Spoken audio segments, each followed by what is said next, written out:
Hey kids, have you ever wanted to play a Kirby game but think controlling just one Kirby is dumb? What, like a game with two Kirbys? Try 10 Kirbys! It's Kirby Mass Attack for the Nintendo DS.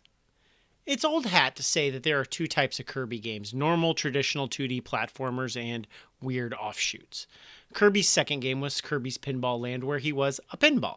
And Kirby's Tilt and Tumble was a motion-controlled game in 2000 for the Game Boy Color. And of course, who can forget Kirby Canvas Curse, an early Nintendo DS platformer that was touchscreen only, which, is no big deal in the world of mobile gaming today, but it very much was a big deal back in 2005. Because Kirby was a pioneer, man. Kirby Mass Attack continues the tradition of being an experimental Kirby while being nothing like its predecessors. The big twist is here, you can make up to 10 duplicates of Kirby. And the game starts you with just one Kirby, and then every time you eat 100 fruit, you add a Kirby to the party. The Kirbys are controlled simultaneously using the DS touchscreen, no buttons are needed, and you tap where you want them to go, you can circle them and drag them places, and you can flick the stylus to throw them across the screen.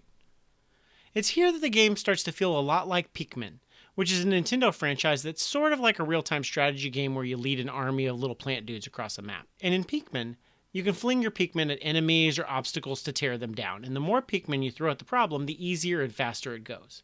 And certain things are gated if you don't have enough Pikmin. Kirby Mass Attack is what Pikmin would be if it was a 2D platformer. Despite the limited controls, HAL Labs managed to find a lot of different ways to iterate on the gameplay. There are your expected X number of Kirbys are needed to weigh down this switch, otherwise you're just not getting through quote-unquote puzzles. But the Kirbys can also pull down vines or open up paths or play tug-of-war with enemies or get into shoving matches.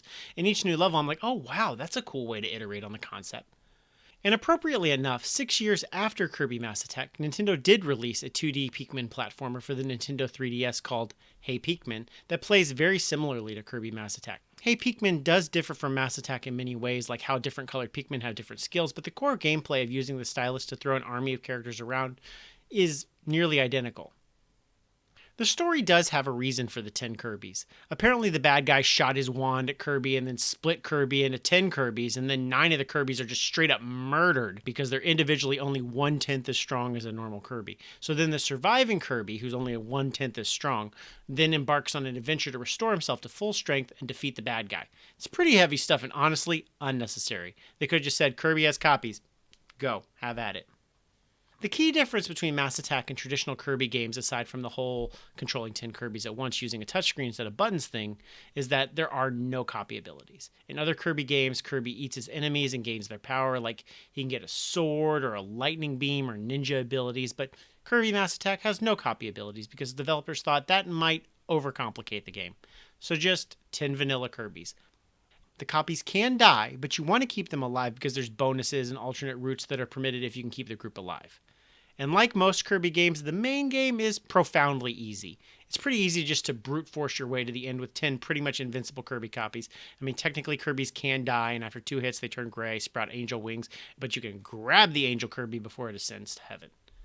But also, like most Kirby games, you're encouraged to go back to replay levels because there are a lot of hidden exits and alternate routes and keys which lead to gold medals, which are, sort of like Mario's star coins or green stars, except these medals have utility and can be used to unlock a slew of subgames that are definitely worth checking out. Sure, some are basic like a whack-a-mole game or a game where your goal is to quickly count how many Kirbys appear on the screen. But there are some that have quite a surprising amount of depth. There's an overhead space shooter called Strato Patrol EOS that plays a lot like Galaga or the 1940s series of games from Capcom. There's 6 levels to the game and they all include a boss fight. There's lots of enemy variety, some clever mechanics, like Galaga, you can attach other Kirbys to your ship to increase how many simultaneous shots you have, which, fits right in with the Mass Attack theming. And it's not the most in-depth space shooter, but it's comparable to a lot of games on the Game Boy and original Nintendo like Solar Striker or Akari Warriors. I mean, I was impressed. How is this game buried on this Kirby Mass Attack game and you can only access it by collecting 35 medals?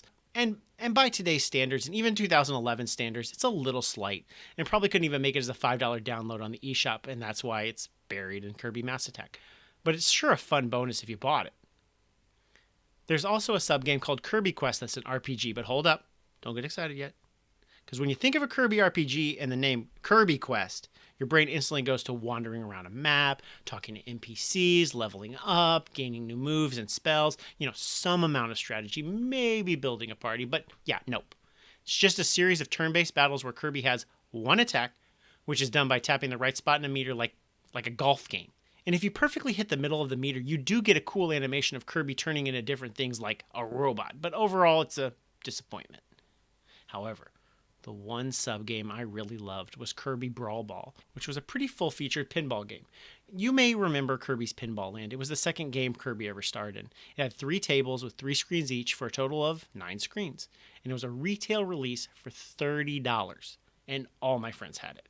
Now, Mass Attack's pinball mode, Kirby Brawl, has 4 levels and 4 bosses. It's almost as big as Pinball Land, and it's completely hidden in this late-era DS game, not mentioned on the box, and can only be accessed by collecting medals throughout the game. I mean, it couldn't have been sold as a full-price retail release in 2011, but easily as a DSiWare 3DS eShop title, Kirby's New Pinball Land for $2 to $5, and it would have made a decent amount of money.